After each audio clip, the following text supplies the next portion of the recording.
ஓம் சாந்தி. உலகத்தில் கூட பார்த்தீங்கன்னா, ஒருத்தர் தன்னுடைய குழந்தைங்களுக்கு அவருடைய ப்ராப்பர்ட்டியை கொடுக்கறதுக்கு நினைக்கிறார் அப்படின்னா, பில் பண்ணுறாங்க, உயில் எழுதி வைக்கிறாங்க இல்லையா? அதாவது முதல்ல பில் எழுதிடுறாங்க, அதாவது உயில் எழுதிடுறாங்க. அப்போ அவங்க போன பிறகு எந்த ஒரு ப்ராப்ளம் சண்டை வரக்கூடாது அப்படின்னு. அதே போல் பிரம்மா பாபா கூட பார்த்திங்கன்னா முதல்ல இருந்தே அவர் கொடுத்துட்டு இருந்தார், எல்லாத்துக்கும் குழந்தைங்களுக்கு வழங்கிட்டு இருக்கிறாரு. அதுதான் முக்கியமாக இருந்தார்.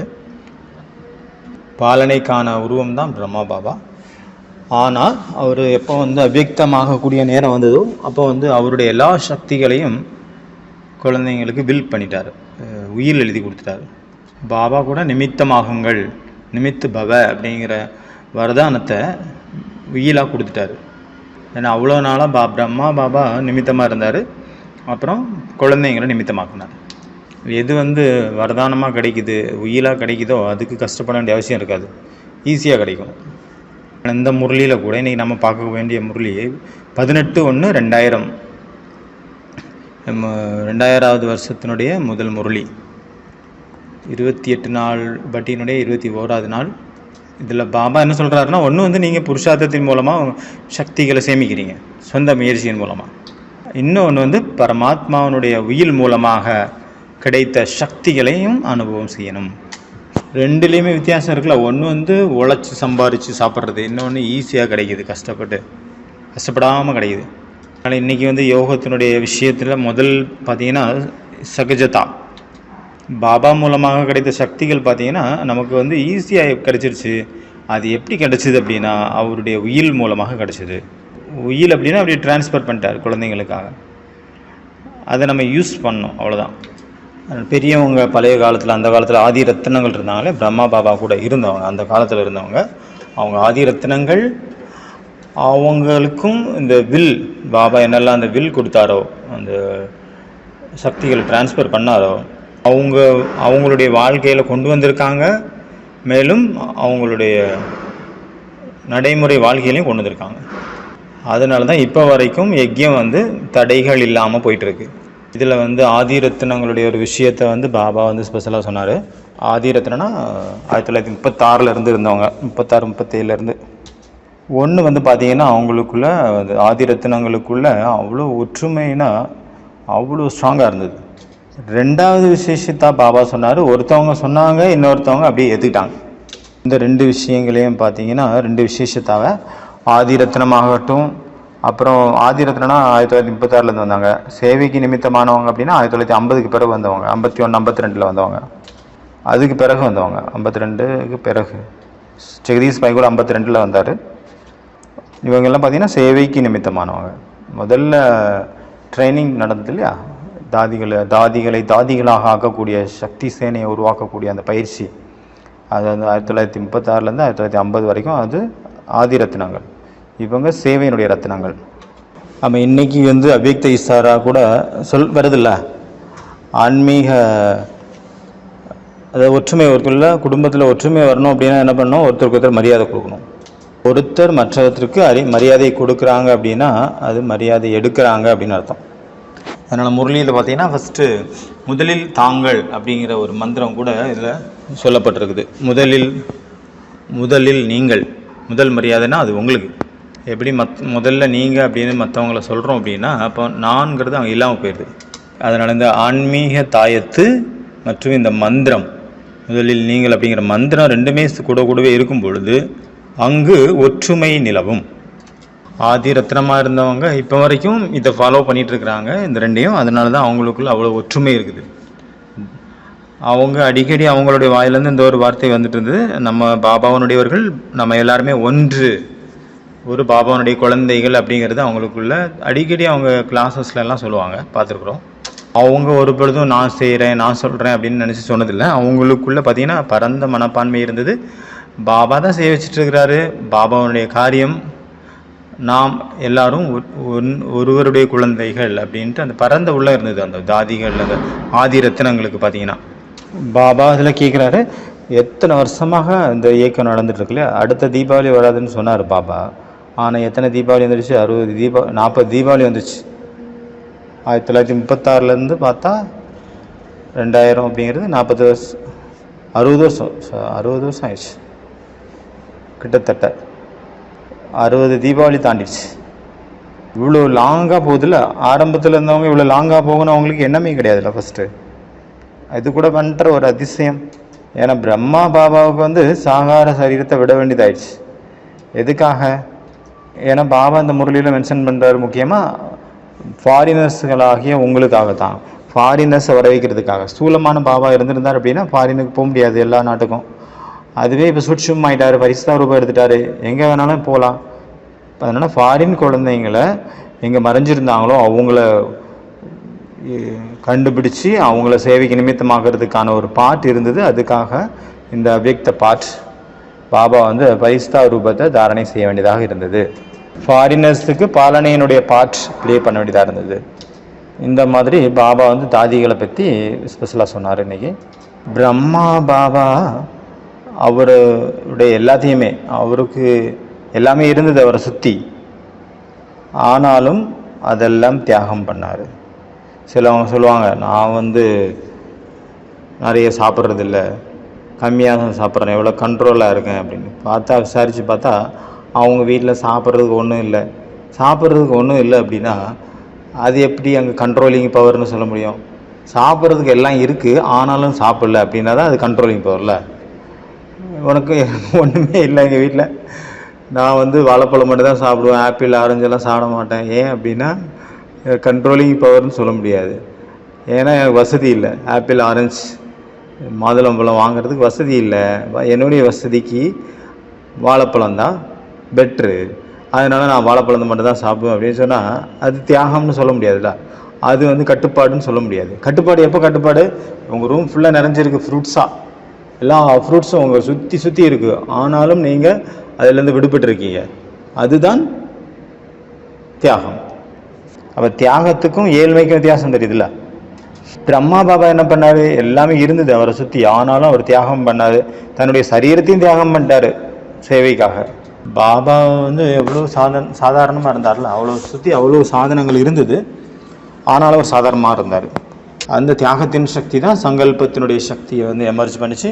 அந்த சங்கல்பத்தினுடைய சக்தி தான் சேவையில் முன்னேற்றம் கொண்டு வந்தது. சேவையில் முன்னேறி போகிறதுக்கான ஒரு ஆதாரமாக அந்த சங்கல்பத்தினுடைய சக்தி, அதுக்கு முன்னாடி இந்த தியாகத்தின் சக்தி தான் இருந்தது. சரி, நம்ம நம்மளுடைய வாழ்க்கையில் பார்க்குறோம், நம்ம என்ன தியாகம் பண்ணோம்? ஸ்தூலமாக பார்த்தோம் அப்படின்னா மேக்ஸிமம் என்ன பண்ணோம்? கலர் ட்ரெஸ்ஸை தியாகம் பண்ணிவிட்டு ஒயிட் ட்ரெஸ் போட்டோம். வெளியில் உள்ள சாப்பாடை தியாகம் பண்ணோம், நான்வெஜ்ஜை தியாகம் பண்ணோம், பிரம்மா போஜனை சாப்பிட்டோம். அதாவது என்னுடைய மாற்றமானது அங்கே இருந்து விடுபட்டு இங்கே அட்டாச் ஆகலையே. அட்டாச்மெண்ட்டு இந்த பக்கம் வந்துடுச்சா, இல்லை நான் தியாகம்தான் பண்ணேன்னா, இல்லை அட்டாச்மெண்ட்டாக என்னுடையது இங்கே அட்டாச்மெண்ட் வந்தனால அதை விட்டுட்டேன் அப்படியா?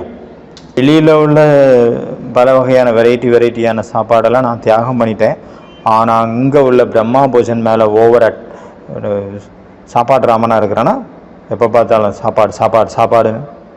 பிரம்மா போஜனம் ருசியாக தானே இருக்குது மதுபல்ல, அதுக்கு மேலே எனக்கு ஓவர் ஆசை வந்துருச்சா, பேராசை வந்துருச்சா, நாக்குக்கு அடிமையாகிறேன்னா, அப்புறம் கலர் ட்ரெஸ்ஸை விட்டாச்சு, இப்போ ஒயிட் ட்ரெஸ்ஸு மேலே அட்டாச்மெண்ட் வந்துருச்சா, வந்திருக்கா?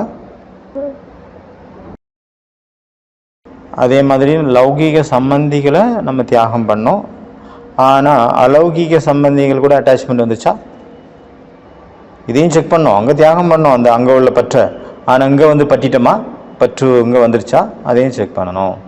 அப்போ பாபா சொல்கிறாங்க, அப்போ நீங்கள் தியாகமே பண்ணல, அங்கே இருந்து இரும்பு சங்கிலியை விட்டுட்டு இங்கே தங்க சங்கிலியை பிடிச்சிக்கிட்டீங்க, அப்போ அது என்ன தியாகம்? சூட்சுமமான பற்று, சூட்சுமமான ஆசை. அப்போ என்னுடைய தியாகம் என்ன லெவலில் இருக்குது, அதனால் என்னுடைய தியாகத்தினுடைய லெவல் எவ்வளோ இருக்குது அப்படிங்கிறத சூட்சுமமாக செக் பண்ணிகிட்டே இருக்கணும். ஃபஸ்ட்டு பார்த்தீங்கன்னா தியாகம், ரெண்டாவது பாயிண்ட் பார்த்தீங்கன்னா தபஸ்யா. பாபா என்னெல்லாம் தபஸ்யா பண்ணாரோ அந்த எல்லா தபஸ்யாவினுடைய பலன் குழந்தைங்களுக்கு கிடச்சிருச்சு. தாதிகள் நிறைய இருந்தாங்க, ஸ்பெஷலாக எல்லோரும் ஒன்றா இருந்து அந்த சூழ்நிலையை உருவாக்குனாங்க, வைப்ரேஷனை க்ரியேட் பண்ணி ஒரு சக்திசாலியான கோட்டையை உருவாக்குனாங்க. ஆனால் நிமித்தமாக இருந்தது யார்? பிரம்மா பாபா. பிரம்மா பாபா அவருடைய தபஸ்யாவுடைய சக்தி மதுபனில் அப்படி இருக்குது. மதுபன் பூமியில் பிரம்மா பாபாவுடைய தபஸ்யாவுடைய சக்தி அந்த பூமிக்குள்ளே அப்படியே நிறைஞ்சிருக்கு, ஒன்றோடு ஒன்றாக கலந்து விட்டது அந்த பூமியோடு. அதனால தான் நம்ம மதுபன் போகிறோம் அப்படின்னா அங்கே உள்ள சூழ்நிலை, அங்கே உள்ள வைப்ரேஷன் நம்மளை வந்து தபஸ்விகளாக ஈஸியாக மாற்றிடுது. யோகா வந்து என்ன ஆகுது, அங்கே மதுபனில் ஈஸியாக கனெக்ட் ஆகுதுல்ல. எந்த ஆத்மாவாக இருந்தாலும் சரி, எந்த ஒரு ஆத்மாவும் இந்த பூமியில் வந்து கால் வைக்கிறாங்க அப்படின்னா ஒவ்வொரு அடியிலும் ஃபீல் பண்ணுறாங்க இந்த தபஸ்யாவுடைய சக்தியை. அஞ்ஞானி ஆத்மாக்களாக இருந்தாலும் சரி, அந்த பூமிக்கு வந்த உடனே, மதுபன் பூமியில் வந்த உடனே என்ன பண்ணுறாங்க, அவங்களுக்கு அனுபவம் ஆகுது, அந்த அலௌகிக ஆன்மீக வைப்ரேஷன் அவங்களுக்கு ஃபீல் ஆகுது. அவங்க கூட பார்த்தீங்கன்னா அவங்க தங்களுக்குள்ளே என்ன மாற்றம் கொண்டு வரணும் நான் அப்படிங்கிற ஒரு எண்ணத்தை அவங்க கூடவே எடுத்துகிட்டு போகிறாங்க, அஞ்ஞானியாக இருந்தாலும் கூட. அதனால தான் இது எல்லாமே பார்த்தீங்கன்னா தபஸ்யாவினுடைய பலம். தபஸ்யா மூலமாக சுற்றுப்புற சூழ்நிலையை உருவாக்கப்பட்டிருக்கக்கூடிய அந்த வைப்ரேஷன். பிரம்மா பாபா ஸ்டோரி நேற்று கூட பிரதர் சொன்னார்ல, அவர் எந்த ஒரு காரியத்தையும் சொல்லி செய்ய வைக்கல, அவர் செஞ்சு காட்டினார். பெரிய பெரிய சேவைகளை பாபா கற்றுக் கொடுத்தாரு, ஆனால் சுட்சமான சேவைகள், சின்ன சின்ன சேவைகள் கூட பாபா வந்து குழந்தைகள் மூலமாக செய்ய வைக்கிறார். அந்த நேரத்தினுடைய பாபாவினுடைய என்னெல்லாம் விதிகள் இருந்தது, என்னெல்லாம் வந்து அவருக்கு மூலமாக கற்பிக்கப்பட்ட அனைத்து விஷயங்களும் இப்போ வரைக்கும் யக்கியத்தை நடத்திட்டுருக்கு. அடுத்தது ரெண்டாவது வந்து பார்த்திங்கன்னா யோகம் என்றால் ஏகாகிரதா, கான்சன்ட்ரேஷன், மன ஒருநிலை. பாபா சொல்கிறாங்க சயின்ஸ் பார்த்திங்கன்னா எவ்வளோ அதிசயம் பண்ணுதில்ல, ஆனால் சயின்ஸுக்கும் தாயாக இருக்கிறது யார்? சைலன்ஸ். அதனால் சைலன்ஸு பவரை அதிகப்படுத்துறதுக்கு பார்த்திங்கன்னா ஒரு முக்கியமான விஷயம் ரொம்ப முக்கியம். அது என்ன முக்கியம்?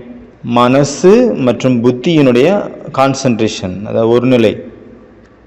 மனசும் புத்தியும் ஒரு நிலையில் இருக்கணும். ஒரு பஸ்ஸில் டிரைவரும் கண்டக்டரும் ஒன்றா இருந்தால் தான் வண்டி ஒழுங்காக போய் சேரும். ஒரு வண்டியில் 2 சக்கரம் ஒழுங்காக இருந்தால் தான் வண்டி ஒழுங்காக போகும். அதே மாதிரி மனசும் புத்தியும் எப்போ ஒரு வழியில் இருக்கோ, ஒரு இடத்துல ஃபோக்கஸ்டாக இருக்கோ, அதுக்கு பேர் தான் கான்சன்ட்ரேஷன்.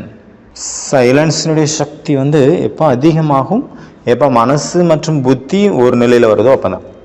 அதனால் ஏகாக்கிரதாகத்தான் மனசை வந்து சக்திசாலியாக மாற்ற முடியும்.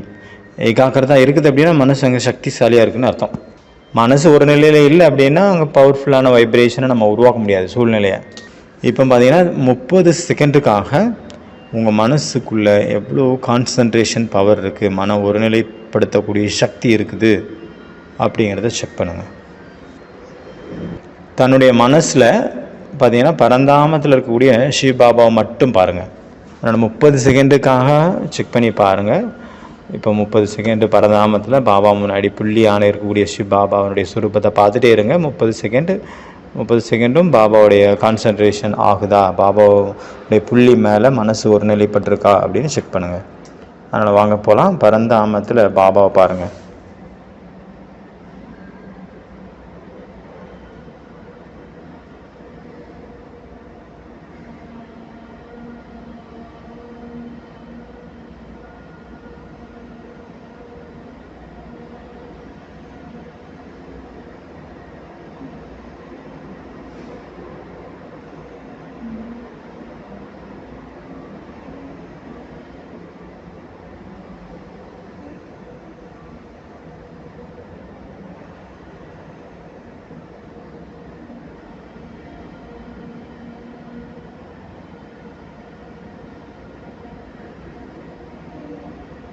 ஓம் சாந்தி. அதனால் உங்களை நீங்களே செக் பண்ணுங்கள். இந்த 30 செகண்டில் என்னுடைய மனசு எவ்வளோ ஒருநிலைப்பட்டது. 30 செகண்டில் கூட மனசு வந்து குழப்பமாக எங்கேயும் அலைஞ்சிது அப்படின்னா இன்னும் நிறைய பயிற்சி பண்ணணும் அப்படின்னு அர்த்தம். மனசு எங்கே போகுது, ஏன், என்ன காரணத்தினால ஒருநிலைப்படலை அப்படின்னு செக் பண்ணி அதை சேஞ்ச் பண்ண வேண்டியது ரொம்ப முக்கியம். உலகத்தில் கூட சொல்கிறாங்க படித்த விஷயம் ஞாபகம் இருக்கணும், இல்லைனா ஏதாவது ஒரு விஷயத்தில் சக்ஸஸ் ஆகணும் அப்படின்னா அங்கே கான்சன்ட்ரேஷன் பவர் ரொம்ப முக்கியம் அப்படின்னு சொல்கிறாங்க. இதுக்காக நம்ம கொஞ்சம் டிப்ஸு நம்ம வச்சுக்கலாம். இப்போ டிப்ஸ் தானே ரொம்ப ஃபேமஸாக இருக்குது. நம்ம ஆன்லைனில் எதாவது ஆர்டர் பண்ணால் கூட டிப்ஸ் கேட்குறாங்க. ஒரு கொரியர் பாய் வந்தால் கூட டிப்ஸ் கேட்குறாரு. எல்லாருமே இப்போ டிப்ஸ் தான் கேட்குறாங்க. ஸோ ஹோட்டலில் வந்து சர்விங் பண்ணுறாங்கன்னா அவங்களும் டிப்ஸ் எதிர்பார்க்குறாங்க. ரூம் பாய் இருக்காங்கன்னா அவங்களும் டிப்ஸ் எதிர்பார்க்குறாங்க. ஒரு மூட்டை தூக்குறாங்க அப்படின்னா அவங்களும் டிப்ஸ் எதிர்பார்க்குறாங்க. இந்த மாதிரி டிப்ஸினுடைய உலகம் ஆகிப்போச்சு. அதனால் கான்சன்ட்ரேஷன் பவருக்காக இந்த அப்படிங்கிற 2 டிப்ஸ். நம்மளுடைய மனசில் எங்கெல்லாம் லீக்கேஜ் இருக்குது, அந்த லீக்கேஜ் எங்கே இருக்குது அப்படின்னு கண்டுபிடிக்கணும். அந்த லீக்கேஜை கண்டுபிடிச்சி அதை அடைக்கணும், அந்த ஓட்டையை. நம்மளுடைய காரியத்தை பேஸ் பண்ணி ஒவ்வொருத்தருக்கும் ஒவ்வொரு விதமான நிறைய இருக்கலாம், வேறு வெரைட்டியாக இருக்கலாம் லீக்கேஜஸ். சிலருக்கு இந்த மாதிரி இருக்கும், அவங்க மொபைலை ஸ்க்ரோல் பண்ணிட்டே இருப்பாங்க, ரீல் பார்த்துட்டே இருப்பாங்க, ஷார்ட்ஸ் பார்த்துட்டே இருப்பாங்க. அவங்களுடைய விரல்கள் அவங்க கண்ட்ரோலில் இருக்காது, அடுத்தடுத்து தள்ளிகிட்டே இருக்கும். இல்லைன்னா அவங்க மல்டி டாஸ்க் பண்ணிகிட்டே இருப்பாங்க. ஒரு வேலை செஞ்சுட்டு இருப்பாங்க, அந்த ஒரு வேலையை முடிக்காமல் இன்னொரு வேலையை போய் செஞ்சுட்டு இருப்பாங்க. இதுவும் அப்படியே கிடக்கும், அதுவும் அப்படியே கிடக்கும். அதனால சயின்ஸ் கூட சொல்லுது, மல்டி டாஸ்க் ஒரே நேரத்தில் நீங்கள் செஞ்சீங்கன்னா பிரெயினோட பவர் இறங்கிடும். ஒரே நேரத்தில் 5 அடுப்பில் சிலவங்க வைப்பாங்க, 5 அடுப்புலேயும் ஒரு அடுப்பில் சாதம், ஒரு அடுப்பில் ரசம், ஒரு அடுப்பில் சாம்பார், ஒரு அடுப்பில் சப்ஜி, இப்படி இன்னொரு பக்கம் ஏதோ ஒன்று, இப்படி ஒரே நேரத்தில் எல்லா அடுப்பையும் ஆன் பண்ணி விட்டுட்டு எல்லா பொருளையும் வச்சாங்கன்னா சிலருக்கு ஹேண்டிலிங் பண்ணக்கூடிய பவர் இருக்கலாம். ஆனால் மேக்ஸிமம் சயின்டிஸ்ட் என்ன சொல்கிறாங்க, நம்மளுடைய பிரெயினுடைய சக்தி லாஸ் ஆகுது. அதனால் ஒரு நேரத்தில் ஒரு காரியத்தின் மேலே ஃபோக்கஸ் பண்ணணும். அதுவும் மனம், புத்தி, சமஸ்காரம் 3மே ஒரே இடத்துல கான்சன்ட்ரேஷனாக இருக்கணும். அப்போ தான் டைமும் கம்மியாகும், எனர்ஜியும் கம்மியாகும். எனர்ஜியும் சேவ் ஆகும், டைமும் சேவ் ஆகும். இந்த மாதிரி ஒவ்வொரு நேரத்தில் ஒவ்வொரு விதத்தில் எங்கெங்கே மனசு அலைப்பாயுது அப்படிங்கிறத கண்டுபிடிக்கணும், அதை செக் பண்ணணும். ஒவ்வொருத்தருக்கும் ஒவ்வொரு மாதிரி இருக்கலாம், அதை சேஞ்ச் பண்ணணும். அடுத்தது பார்த்திங்கன்னா மனசை ட்ரெயின் பண்ணணும். மனசு பார்த்திங்கன்னா ஒரு மசில்ஸ் மாதிரி தான். எப்படி எக்ஸசைஸ் பண்ணுறோம் அப்படின்னா, டெய்லி எக்ஸசைஸ் பண்ணுறோன்னா அதன் மூலமாக அந்த மசில்ஸ், அதாவது சதைகள், உடலினுடைய சதைகளினுடைய அந்த ஸ்ட்ராங் அதிகமாகுது. அது ட்ரைனிங் பண்ணுறதுனால அதே போல் மனசுக்கும் ஸ்ட்ராங் ஆகணும் அப்படின்னா அதுக்கும் ட்ரைனிங். அதாவது ஒரு சின்ன டாஸ்க்கு நம்ம வச்சுக்கலாம். டாஸ்க் 20 நிமிஷம் ஒரு காரியம் செய்கிற மாதிரி, அது ஒரே ஃபுல் கான்சன்ட்ரேஷனில். இப்போ 20 நிமிஷம் நான் டைமை இல்லை 10 நிமிஷம் ஃபிக்ஸ் பண்ணிக்கிறேன், அதில் நான் படிக்கிறேன், அந்த நேரத்தில் ஃபுல் கான்சன்ட்ரேஷன் ஃபுல்லாக படிப்பில் தான் இருக்கணும். அப்புறம் எழுதுகிறேன் அப்படின்னா அந்த முழு நேரமும் நான் எழுத்துலதில் தான் கவனமாக இருக்கணும். புத்தி வேறு எங்கேயும் போகக்கூடாது. ஏதாவது ஒரு மேடை பேச்சினுடைய இல்லை ஏதாவது ஒரு கண்டென்ட்டனுடைய அந்த ஸ்பீச்சாக கூட இருக்கலாம்.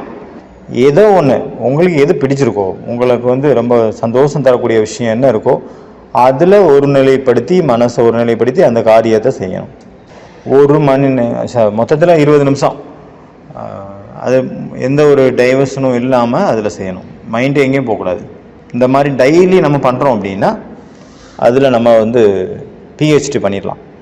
20 நிமிஷம் என்னுடைய மனசு ஒரு நிலையில் இருக்குதா, அப்புறம் அதில் ட்ரைனிங் ஆகிட்டோம் அப்படின்னா அடுத்த 30 நிமிஷம், அடுத்து 40 நிமிஷம், அடுத்து 1 மணி நேரம்.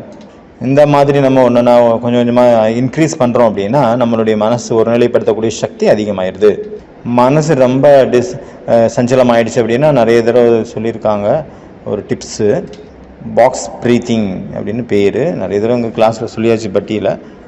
மூச்சை உள்ளே இருக்கிறது, மூச்சை வெளியே விடுறது. இது பாக்ஸ் அப்படின்னா என்ன அர்த்தம்னா சதுரம், ஒரு ஸ்கொயர் பாக்ஸ் மாதிரி. முதல்ல மூச்சை இழுக்கிறீங்க, அப்புறம் நிறுத்துறீங்க. சேம் ஈக்குவல் டைம், எவ்வளோ செகண்டு நம்ம இழுத்தீங்களோ அதே செகண்ட் நிறுத்துறீங்க, அப்புறம் அந்த சுவாசத்தை விடுறீங்க, அப்புறம் அதே ஈக்குவல் டைம் இன்னொரு நிறுத்துறீங்க, மறுபடியும் இழுக்கிறீங்க, மறுபடியும் விடுறீங்க, அதே ஈக்குவல் டைம். ஒரு தடவை இப்போ நம்ம செய்யலாமா? முதல்ல எல்லாம் முதுகு தண்டு நேராக வச்சு உட்காருங்க, மூச்சை ஆழமாக இழுங்க, கொஞ்சம் செகண்டுக்காக அதை நிறுத்துங்க, அப்புறம் மூச்சை விடுங்க, மறுபடியும் அதை நிறுத்துங்க, மறுபடியும் மூச்சு இழுங்க, மறுபடியும் நிறுத்துங்க, விடுங்க, நிறுத்துங்க, சுவாசத்தை இழுங்க. இப்படி மாற்றி மாற்றி பண்ணிகிட்டே இருங்க ஒரு நிமிஷம். இது பாக்ஸ் ப்ரீத்திங் இதுக்கு பேர். மூச்சை இழுக்கிறோம், அப்புறம் நிறுத்துகிறோம், மறுபடியும் விடுறோம், மறுபடியும் நிறுத்துகிறோம், மறுபடியும் இழுக்கிறோம். அப்படி மாற்றி மாற்றி இது போயிட்டே இருக்கு. இதன் மூலமாக என்ன ஆகுது அப்படின்னா கொஞ்சம் நேரத்துக்காக நம்மளுடைய மனசு பார்த்திங்கன்னா ஒரு நிலையில் டக்குன்னு வந்துடும். நிறைய பேர் ப்ராக்டிஸ் பண்ணியிருப்பீங்க. மூச்சு பயிற்சிங்கிறது ரொம்ப ரொம்ப நம்மளுடைய மனசு ஒருநிலைப்பாட வேகமாக கொண்டு வர்றது. அப்புறம் நம்ம பரந்தாமம் போகணுமா, சூட்சுமதனம் போகணுமா, எங்கே வேணாலும் போங்க. ஃபஸ்ட்டு ஆரம்பத்தில் அங்கங்கேயே மனசு அலைஞ்சிட்ருக்க மனசை ஒரு இடத்துல கொண்டு வர்றதுக்கு இது நல்லா ஹெல்ப் பண்ணுது. ஸ்தூலமான யோகாசனம் கூட இந்த ஒரு பிராணாயாமத்தை பார்க்கும்போது பார்த்திங்கன்னா இது ஒரு விசேஷமானது கான்சன்ட்ரேஷன் பவருக்கு. அதனால தான் மனிதர்களுக்கு அவ்வளோ சக்தி கிடைக்குது. பிராணாயாமம் பண்ணும்போது, அப்புறம் யோகாசனங்கள் பண்ணும்போது, ஏன்னா எல்லாமே மூச்சு சம்மந்தப்பட்டது. எல்லாமே மூச்சை இழுக்கணும், அப்புறம் ஃபோல்டு பண்ணணும், தன்னைத்தானே மோல்டு பண்ணணும், அப்புறம் விடணும், அப்படிங்கிற மாதிரி தானே இருக்குது. எல்லா ஆசனமும் மூச்சு சம்மந்தப்பட்டது. அதனால தான் அவங்களுக்கு மனசு ஒரு நிலைப்பாடு சீக்கிரமாக வருது, நம்மளை விட, யோகாவோட, மெடிடேஷனை விட. அதனால தான் அவங்க அதில் ஆனந்தத்தை அடைகிறாங்க. அதனால தான் அங்கே வரமாட்டேங்கிறாங்க. அதனால் இதை பயிற்சியை பண்ணிவிட்டு நம்ம அப்புறம் நம்மளுடைய மெடிடேஷனை பண்ணலாம். இதுக்காக நீங்கள் ராஜயோகா ஒன்றும் கிடையாது அப்படின்னு நினச்சிக்கோங்க. ராஜயோகா என்ன பண்ணுது? நம்மளை வந்து தேவதைகளாக மாற்றுது. குணங்களை நமக்குள்ளே மாற்றம் தானே ரொம்ப முக்கியம். கொஞ்ச நேரம் சக்தி எடுக்கிறவங்க, நம்ம இந்த சக்தி எதுக்காக எடுக்கிறோம்? நம்மளுடைய சமஸ்காரங்களை மாற்றம் பண்ணுறதுக்காக இந்த சக்திகளை யூஸ் பண்ணுறோம். அவங்க எதுக்காக சக்தி எடுக்கிறாங்க? கொஞ்சம் நேரம் மனசு திருப்திக்காக, மன ஒருநிலைப்பாடுக்காக. அவங்களுக்கும் சக்தி கிடைக்குது, ஆனால் டெம்பரரியாக. அதுக்காக ராஜயோகமா ஸ்தூல யோகமா அப்படின்ட்டு இது டிபேட்டெலாம் போயிடாதுங்க. ராஜயோகா வேறு, ஸ்தூலமான யோகா வேறு. அது உடலுக்கானது, இது வந்து ஆத்ம பரிவர்த்தனைக்கானது. அது உடல் குண்டாக இருக்குது அப்படின்னா ஒல்லியாகுது. இது ஆத்மாவுடைய சமஸ்காரம் குண்டாக இருக்கிறத, நிறைய ஏறி போன கொழுப்பு போன்ற அந்த சமஸ்காரம், கெட்ட சமஸ்காரங்களை அழித்து நல்ல சமஸ்காரங்களை மலரச் செய்வதற்கான ஒரு சாதனம். வீணான எண்ணங்கள் அதிகமாக இருக்கும்போது என்ன பண்ணணும் அப்படின்னு பாபா கூட ஒரு டிப் கொடுத்துருக்கிறார், டிப்பனி. மனசு வந்து கண்ட்ரோல் ஆகலை, மனசு ஓவராக எண்ணம் போயிட்டுருக்கு. இப்போ நான் வந்து ரொம்ப பெருசாக எதிர்பார்த்துட்டு இருந்த ஒரு எக்ஸாமில் நான் ஃபெயில் ஆகிட்டேன் அப்படின்னா மனசு எப்படிலாம் துடிக்கும். அந்த மாதிரி நேரத்தில், அப்போ அந்த நேரத்தில் என்னால் கண்ட்ரோல் பண்ண முடியல, வந்துகிட்டே இருக்குது. அதை எதை மறக்கணும்னு நினைக்கிறோமோ அது வந்துகிட்டே இருக்குது அப்படின்னா எனக்கு அதிர்ஷ்டத்தில் இல்லை, நாம் வந்து கீழானவன், நான் வந்து சரியில்லை, நமக்கு அவ்வளோதான் அப்படின்னு ரொம்ப நெகட்டிவான எண்ணம் ஓடுது அப்படின்னா, அப்போ எண்ணங்களை மாற்றிடுங்க.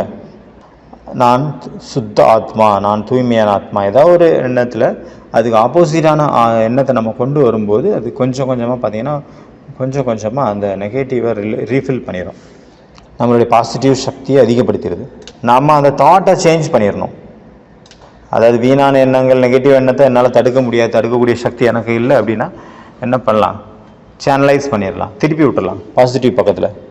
டெய்லி பார்த்திங்கன்னா உங்களுக்காக கொஞ்சம் நேரத்தை வச்சுக்கோங்க. அந்த நேரத்தில் நமக்காக ஏதாவது யோசிக்கலாம், நமக்காக ஏதாவது திட்டங்கள் வகுக்கலாம், நமக்கான ஏதாவது ஹோம்ஒர்க் பண்ணலாம். அந்த நேரம் ஸ்பெஷலாக எனக்கானது. அந்த நேரம் சைலண்ட் வாக்காக இருக்கலாம், இல்லைன்னா தனிமையில் ஊஞ்சலில் உட்காந்துட்டு நம்ம இருக்கலாம், இல்லைன்னா ஏதோ ஒன்று. அந்த நேரம் நமக்கானது. இந்த மாதிரி வைக்கும்போது கூட மனசு பார்த்திங்கன்னா அது ஒரு சாந்த நிலை அடையுது தானாகவே. மூணாவது பார்த்திங்கன்னா நினைவு என்றால் பரிவர்த்தனை. பாபா சொல்கிறாங்க இந்த முரளியில், உலகத்தில் உள்ள எல்லா ஆத்மாக்களும் அவ்வளோ துக்கத்தில் இருக்காங்க. ஆனால் பாபாவுடைய ஆசை என்ன? என்னுடைய அறிமுகத்தை கிடைச்ச, என் மூலமாக சக்தி பெற்ற, என் மூலமாக குணங்களுடைய கஜானாக்களை என்னெல்லாம் டெக்னிக்கை கற்று வச்சுருக்காங்களோ, அந்த ட்ரைனிங் கொடுத்துருக்குறோன்னா, நான் அந்த ட்ரைனிங் பெற்ற எல்லா அந்த என்னுடைய நேரடி குழந்தைகள், பிராமண குழந்தைகள் அந்த கஷ்டத்தில் இருக்கக்கூடிய ஆத்மாக்களுக்கு ஹெல்ப் பண்ணணும் அப்படின்னு பாபா விரும்புகிறாரு. நாங்கள் சம்பாதிச்சோம், நாங்களே சாப்பிட்டோம் அப்படின்னு இல்லாமல் அந்த குழந்தைங்களுக்கும் நீங்கள் அந்த கொடுக்கணும், சக்திகளெல்லாம் கொடுக்கணும். அவங்களுக்காக நீங்கள் இந்த ஒரு காரியத்தை விசேஷமாக செய்யணும் அப்படின்னு பாபா விரும்புகிறார். அவங்களுடைய துக்கம் வந்து நீங்கள் விடுபட வைக்கணும். ஏன்னா ஒரு வீடு இருக்குது அப்படின்னா, வீட்டில் நம்ம சொந்தக்காரங்களுக்கு எதாவது ஆயிடுச்சுன்னா அந்த வீட்டில் நம்ம அமைதியாக இருக்க முடியுமா? நான் எனக்கு என்ன மனக்கவலை அப்படி இருக்க முடியுமா? நம்ம எஃபெக்ட் ஆகும் கண்டிப்பாக. அதனால் உங்களுடைய சகோதர சகோதரிகள் அங்கே உலகத்தில் துக்கத்தில் இருக்காங்க, நீங்கள் எப்படி சாந்தியாக இருக்க முடியும்? அதனால் அவங்களுக்கு முதல்ல அவங்களுக்கு வேண்டியதை கொடுங்க, அவங்கள வந்து பாலனை பண்ணுங்கள், இது உங்களுக்கு பொறுப்பு அப்படிங்கிறார் பாபா. அதுக்காக கருணை பார்வை மற்றும் கருணை பாவனையை கொண்டு வாங்க. இந்த முரளியில் பாபா ஒரு விஷயத்தை ரொம்ப அதிகமாக ஃபோக்கஸ் பண்ணார். நீங்கள் கிரேட் கிராண்ட் ஃபாதருடைய குழந்தைங்க, அப்படி தானே? அதாவது அர்த்தம் என்ன? முழு உலகத்தினுடைய எல்லா ஆத்மாக்களும் உங்களுடைய பிராதைகள், உங்களுடைய கிளைகள், உங்களுடைய பரிவாரம், உங்களுடைய ஃபேமிலி உங்களை தான் கூப்பிட்டுருக்குறாங்க. அவங்களுடைய இஷ்ட தேவதைகள் நீங்கள் தான், உங்களை கூப்பிட்டுருக்காங்க. அதனால் பாபா ஒரு கேள்வி கேட்குறாரு இந்த முரளியில். அவங்க கூப்பிட்றாங்களே அது உங்களுக்கு கேட்குதா? கூக்குரல் இடுறாங்களே இஷ்ட தேவிகளை, உங்களுக்கு கேட்குதா? இல்லை கேட்டுகிட்டே இருக்கீங்களா சும்மா? குழந்தைங்க யாரோ சொல்லியிருக்காங்க, பாபா நான் எங்களுக்கு கேட்டுட்டு தான் இருக்கிறோம். அடுத்தது பாபா கேட்குறாரு, அப்போ நீங்கள் ரெஸ்பாண்ட் பண்ணீங்களா? வெறும் கேட்க மட்டும் கூடாது, அதுக்கான ரெஸ்பாண்ட் பண்ணணும். ரெஸ்பாண்ட் பண்ணுறதுனா என்ன அர்த்தம்? அதையும் பாபா சொன்னார். ரெஸ்பாண்ட் பண்ணுறது அப்படின்னா அந்த சுற்றுப்புற சூழ்நிலையை மாற்றணும். வெறும் கேட்க மட்டும் கூடாது, ஆமாம் கூக்குரல் இடுறாங்க அப்படின்னு கேட்க மட்டும் கூடாது, அதை மாற்றணும். யாரோ ஒருத்தவங்க துக்கத்தில் இருக்காங்க, அசாந்தியினுடைய வைப்ரேஷனில் இருக்கிறனால அவங்க துக்கம் அதிகமாகிட்டே இருக்குது. அவங்களுடைய துக்கத்தை நீங்கள் மாற்றி கொடுக்கணும். அவங்களுக்கு துக்கத்தை நீக்கி அந்த இடத்துல சுகத்தினுடைய வைப்ரேஷனை பரப்பணும், அப்போ சுகமாயிருவாங்க. இப்போ பார்த்தீங்கன்னா ஒரு பாட்டு போடுவாங்க, ப்ளே பண்ணுவாங்க. அந்த பாட்டு உலகத்தில் இருக்கக்கூடிய பக்த ஆத்மாக்களினுடைய கூக்குரல் அடங்கிய ஒரு பாடலாக இருக்கும். இந்த பாட்டை நம்ம கேட்டு அதனால் அவங்க எந்த விஷயத்தினால துக்கமாக இருக்காங்களோ, எந்த ஒரு அவங்க வேண்டுதல் வைக்கிறாங்களோ அந்த வேண்டுதலை ஏற்றுக்கிட்டு அவங்களுக்கு அந்த மாதிரியான ஒரு சூழ்நிலையை உருவாக்கி கொடுக்கணும். அதாவது மாற்றம் பண்ணணும், பரிவர்த்தனை பண்ணணும். இப்போ அந்த ஆத்மாக்களுக்கு சுகம், சாந்தி, சக்தியை கொடுக்கணும். ஓம் சாந்தி. இன்றைக்கி பார்த்தீங்கன்னா பாபா முக்கியமாக சொல்கிறாரு, சாவி வேணும். பிரம்மா பாபா கேட்குறாராம், சாவி எனக்கு வேணும் அப்படின்ட்டு. சாவி எனக்கு இப்போவே வேணும் அப்படின்ட்டு. அப்போ எனக்கு அது அர்த்தம் புரியல. அப்போ நான் சீலுபேன்ட்டு கேட்டேன். சீலுபேன்னு சொன்னாங்க, அது பாபா கேட்ட சாவி என்ன அப்படின்னா முக்தியினுடைய கேட்டினுடைய சாவி, அதாவது பரந்தாமத்தினுடைய சாவி. அது பிரம்மா பாபாவுக்கு லௌகிகத்துலேயே அவருக்கு முக்தி வேணும்னு தான் ரொம்ப ஆர்வம் இருந்தது. குருக்கள்கிட்டலாம் போய் முக்தியினுடைய சாவி கொடுங்க, முக்தியினுடைய சாவி என்ன அப்படின்னு தான் அவர் கேட்டுகிட்டே இருந்தார். முக்திக்கு போகிறதுக்கு சாவி என்ன, முக்தியினுடைய கேட்டை ஓப்பன் பண்ணுற சாவி எது அப்படின்னு தான் கேட்டுட்டு இருப்பார் மேக்சிமம். அதனால் பாபா பிரம்மா பாபா கேட்குறாரு எனக்கு சாவி வேணும் அப்படின்ட்டு. அப்போ சிவபாபா சொல்கிறாரு, நான் சாவியை கொடுத்துட்றேன், நான் கேட்டை ஓப்பன் பண்ணுறதுக்கு ரெடி, ஆனால் குழந்தைங்க நீங்கள் ரெடியா? நான் ரெடி, நீங்கள் ரெடியா அப்படின்னு கேட்ட மாதிரி ஆகிப்போச்சு. உடனே குழந்தைங்க என்ன எதுக்கு எடுத்தாலும் கை தூக்குற ஆள்கள்லாம் நம்ம இது எதுக்கு எடுத்தாலும் ஆமான்னு சொல்லிடுவோம். பாபா முன்னாடி இல்லைன்னு சொல்கிறதுக்கு வாய் வராது. அதனால ஆமாம் பாபா நாங்கள் ரெடி அப்படின்ட்டாங்க எல்லாரும். அப்புறம் பாபா ஒரு கவுண்டரான ஒரு கொஸ்டின் கேட்டார். சரி நீங்கள் ரெடினே வச்சுக்கோங்க, உங்கள் கூட இருக்கிறவங்க ரெடியா? உங்கள் கூட இருக்கிறவங்களையும் பார்க்கணும்ல, அவங்களும் முன்னேறணுன்னு கொஞ்சமாவது மனசாலிச்சிருக்கா அவங்களுக்கு? நீங்கள் மட்டும் ரெடி போயிடலான்னு பார்க்குறீங்க, கூட இருக்கிறவங்களையும் கூட்டிகிட்டு போகணும்ல, சும்மா விட்டுட்டு போக முடியுமா? நல்லாவா இருக்கும்? நீங்கள் மட்டும் எவர் ரெடியாக இருக்கீங்கன்னா அது ஆகாது, செல்லாது. நீங்கள் உங்கள் கூட யாரெல்லாம் உங்களை சுற்றி இருக்காங்களோ, காரிய விவகாரத்தில் கிளாஸுக்கு வரவங்களாக இருந்தாலும் சரி, கூட இருக்கிறவங்களாலும் சரி, அவங்களையும் நீங்கள் எவரடி ஆக்குனாதான் நீங்கள் எவரடின்னு அர்த்தம். ஏன்னா ராஜ்யம் நடத்தணும் அப்படின்னா அதுக்கு 9 லட்சம் பேர் வேணும் இல்லையா? குறைஞ்சது தனியாக போக முடியுமா என்ன? ஒரு ராஜ்யம் ஸ்தாபனை ஆகிட்டு இருக்கு, ராஜ்யம் அங்கே நடத்தணும் இல்லையா? அப்போ 9 லட்சம் வேணும் குறைஞ்சது. அப்புறம் பாபா சொல்கிறாரு, அட்வான்ஸ் பார்ட்டிக்காரங்க ரெடியாக இருக்காங்க, அவங்க தயாராக இருக்காங்க. எந்த விஷயத்தில்? வெளிப்பாடு பிரத்யக்ஷதாவினுடைய வெற்றி முழக்கம் அவங்க முழங்கிடுச்சு அப்படின்னா அவங்க ரெடியாக இருக்காங்க, உடனே புது உலக ஸ்தாபனை செய்கிறதுக்காக. இந்த மாதிரி பாபா சொன்னார், தியாகம், தபஸ்யா, சேவையினுடைய பேப்பரில் சதா ரெடியாக இருக்கணும். அப்புறம் அதாவது எவரடியாக இருக்கணும், கடைசி நேரத்திற்காக நீங்களும் ரெடியாக இருக்கணும். எவரடியாக இருக்கணும், ரெடி இல்லை எவரடி, மற்றும் உங்கள் கூட இருக்கிறவங்களும் எவரடியாக இருக்கணும். ஓம் சாந்தி. எல்லாத்தோட ஃபஸ்ட்டு ஹோம்ஒர்க் பார்த்தீங்கன்னா இன்றைக்கி யோகம் என்றால் சகஜத்தன்மை. அதனால தான் சகஜதா, ஈஸியானது, எளிதானது அப்படிங்கிற வார்த்தையை கொஞ்சம் எளிதாக எழுதணும். அதனால் ஒரு காலம் உருவாக்கணும், 3ஆக பிரிக்கணும். சகஜதா சகஜதா சகஜதா, அதாவது எளிமை, சுலபம் சுலபம் சுலபம், கீழே வரைக்கும் சுலபம் சுலபம் சுலபம்னு எழுதணும். இந்த பக்கம் சுலபம் சுலபம் சுலபம் சுலபம் சுலபம் சுலபம்னு கீழே பக்கம் ஃபுல்லாக எழுதணும். நீங்கள் எழுதும்போது சகஜம் இயல்பாக எழுதணும்,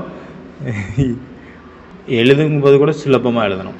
சுலபமாக, சுலபம் சுலபம் சுலபம், ரெண்டாவது பாயிண்ட் என்ன, யோகம் என்றால் ஏகாகிருதா, கான்சன்ட்ரேஷன். கான்சன்ட்ரேஷன் இல்லைன்னா யோகா வராதுல்ல. யோகா பண்ணால் தான் கான்சன்ட்ரேஷன் வரும், கான்சன்ட்ரேஷன் இருந்தால் தான் யோகா வரும். அதாவது டிஸ்டர்பன்ஸ் இருக்கக்கூடாது. எங்கே நம்மளுடைய அட்டென்ஷன் போகுமோ அங்கே நம்மளுடைய சக்திகள் போகும். இந்த வார்த்தையை வச்சு எங்களும் நம்மளுடைய அட்டென்ஷன் கவனம் போகுமோ அங்கே நம்மளுடைய எனர்ஜி போகுது அப்படிங்கிறத ஒரு போஸ்டராக உருவாக்கணும், ஒரு பிக்சர். அதனுடைய போஸ்டர் என்னவாக இருக்கும், எங்கே நம்மளுடைய கவனம் போகுதோ அங்கே நம்ம கண் மூலமாக அங்கே எனர்ஜி ஃப்ளோ ஆகுது. அடுத்தது மூணாவது பார்த்திங்கன்னா பரிவர்த்தனையில் ஒரு பிக்சர் உருவாக்கணும். அப்புறம் நான் சொல்லியிருந்தேன் பரிவர்த்தனைங்கிறது ஏற்கனவே வந்துருச்சு, மறுபடியும் ரிப்பீட் ஆகக்கூடாதுன்னு. ஆனால் இன்றைக்கி ரிப்பீட் ஆகிடுச்சு. முதல்ல பரிவர்த்தனை வந்திருந்தது, ஒரு சிஸ்டர் இப்போ சொன்னாங்க. அப்புறம் பார்த்திங்கன்னா இன்னொருத்தர் அப்போ யோகா என்றால் பரிவர்த்தனைனாரு, அவருக்கு சொன்னதுனால அவர் மகான் பரிவர்த்தனைன்னு மாற்றி விட்டார். இப்போ மறுபடியும் பரிவர்த்தனை வந்துருச்சு பாருங்கள். நம்ம மாறணும் அப்படிங்கிறத ஒத்துக்கிறேன், அதுக்காக ஒரே பாயிண்ட்டை மறுபடியும் வரக்கூடாது. ஓகே, யோகத்தினுடைய அடையாளத்தில் எந்த ஒரு பாயிண்ட்டும் ரிப்பீட் ஆகக்கூடாது. அப்போ ஸ்வ பரிவர்த்தனை மாற்றுங்க, ஸ்வ அப்படின்னு மாற்றுங்க, ஸ்வ பரிவர்த்தன்.